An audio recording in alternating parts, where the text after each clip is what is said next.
गजा war room में ताज़ा तरीन अपडेट्स के साथ हाजिर हैं और ताज़ा तरीन खबर यह है कि इसराइल के गजा भर में हमले और बमबारी जारी है। रिहायशी इमारतों शेल्टर पर हमलों में मजीद 150 फलस्तीनी शहीद हो गए हैं। इतलात यह है कि इसराइली फौज ने खान यूनिस का मुहासरा कर लिया है और रफा की तरफ जाने वाले फलस्तीनियों पर भी हमले किए हैं। मगरबी किनारे में 2 फलस्तीनी नौजवानों को शहीद कर दिया गया। इसराइली फोर्सेस ने कई फलस्तीनी गिरफ्तार भी कर लिए हैं। इसराइल ने मुबैना तौर पर गजा की सुरंगों में समंदर का पानी भरना शुरू कर दिया है। इसराइली वज़ीर आज़म कहते हैं जंग के बाद किसी बैन अक़वामी फोर्स को गजा का कंट्रोल नहीं दिया जाएगा। अमरीकी अखबार का कहना है कि गजा पर हमले जनवरी में भी जारी रह सकते हैं। आलमी क़वानीन की धज्जियां उड़ाए जाने पर फलस्तीनी हुक्काम ने सलामती काउंसिल से एक्शन का मुतालबा किया है।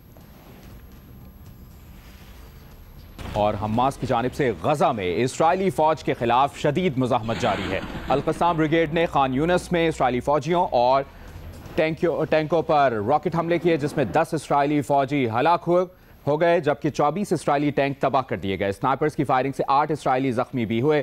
खान यूनिस में इसराइली फौजियों के ज़ेरे कब्जा इमारत को बारूदी मवाद से तबाह कर दिया गया। तल अबीब और अस्कलान में भी रॉकेट हमले किए गए। इसराइली फौज ने 2 मेजर समेत 5 फौजियों की हलाकत की तस्दीक कर दी। गजा में 7 अक्टूबर से अब तक ज़मीनी झड़पों में 82 और मजमूई तौर पर 408 इसराइली फौजी हलाक हो गए। इसराइल लबनान सरहद पर इसराइली फौज और हिजबुल्लाह की झड़पें जारी हैं। हिजबुल्लाह का 1 इसराइली फौजी हलाक और 1 जख्मी करने का दावा। इसराइली हमलों में 1 लबनानी फौजी भी शहीद हुआ। और अमरीका ने मगरबी किनारे में अमन व सलामती को नुकसान पहुंचाने में मुलव्विस अफराद के लिए नई वीज़ा पाबंदियों का ऐलान कर दिया है। नई वीज़ा पाबंदियों का ऐलान अमरीकी वज़ीर ख़ारजा एंटनी ब्लिंकन ने समाजी राब्ते की वेबसाइट पर किया। एंटनी ब्लिंकन का कहना है कि नई वीज़ा पाबंदियों में मगरबी किनारे में सलामती, अमन व इस्तेहकाम को नुकसान पहुंचाने वाले इक़दामात में मुलव्विस और इनमें मानी खेज हिस्सा डालने वालों और इनके ख़ानदान के अफराद को निशाना बनाया गया है। शहरियों के खिलाफ तशद्दुद के नताइज होंगे। गजा में जारी जंग को 2 माह हो चुके हैं और इसराइल में नेतन्याहू हुकूमत के खिलाफ जारी मुजाहरे जंग के बाइस रुक गए हैं। ताहम इसराइल में लोगों का यह मानना है कि गजा में जंग खत्म होते ही नेतन्याहू हुकूमत भी खत्म हो जाएगी। मजीद बता रहे हैं यरूशलेम से नुमाइंदा जियो न्यूज़ वाजिद अली सैयद। 2 माह तकरीबन 1500 घंटे से जायद, ये वो वक्त है जब गजा पर इसराइली बमबारी जारी रही। कुछ दिन के लिए वक्फा भी दिया गया। इस दौरान गजा में इमदादी सामान भी भेजा गया, लेकिन वहाँ पर जानी और माली नुकसान मुसलसल जारी रहा।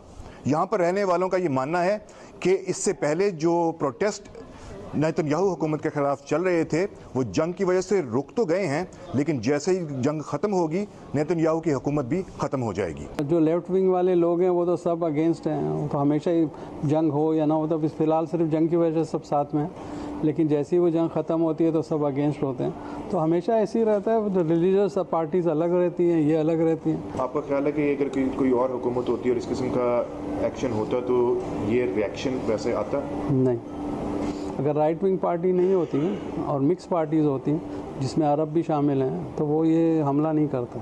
इसराइल की दीगर सियासी जमातें, सिविल सोसाइटी जारी जंग के पेश नज़र हुकूमती इक़दामात पर कम तनकीद कर रहे हैं, लेकिन बज़ाहिर बाहर की यह खामोशी इसराइली शहरियों और हुकूमत मुखालफिन के अंदर पकने वाले लावे की निशानदही भी कर रहे हैं। वाजिद अली सैयद, यरूशलेम, इसराइल। गजा वॉर रूम से ताज़ा तरीन अपडेट्स आपने जानी। आप जियो न्यूज़ के साथ रहिए।